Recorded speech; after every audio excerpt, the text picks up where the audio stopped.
珠海市中心平層嘅價錢買別墅，喺我哋呢個別墅咧入嚟咧就係我哋嘅前庭花園啦。前庭花園咧大概有30個平方左右啊。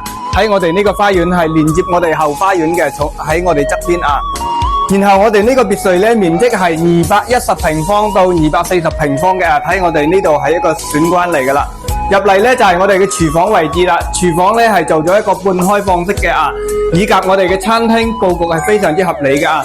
再睇我哋咧連電梯都做埋噶啦，負1樓到2樓啊，呢度係我哋1樓咧仲帶有我哋嘅長輩間，都係一個套間嘅設計啊，望住我哋嘅後花園嘅。再睇我哋呢個客廳咧，我哋呢個客廳大概有40方左右啊，都係非常之開闊嘅。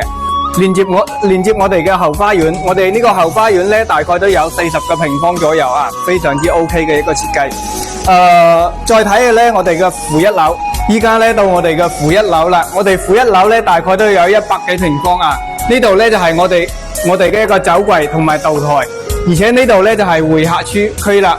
再過嚟咧就係我哋嘅一個採光井啦，呢個採光井咧，我哋嘅採光都係非常之 OK 嘅，包埋健身房都有埋啊，做嘅。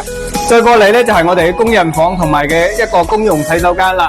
呢邊咧就係我哋一個乾洗區啦。呢個門出去咧仲有2個獨立嘅私家車位啊，都係專供自己使用嘅。好啦，我哋依家上2樓睇下。好啦，依家到我哋2樓啦，整個2樓都係休息區啊，主人休息嘅地方。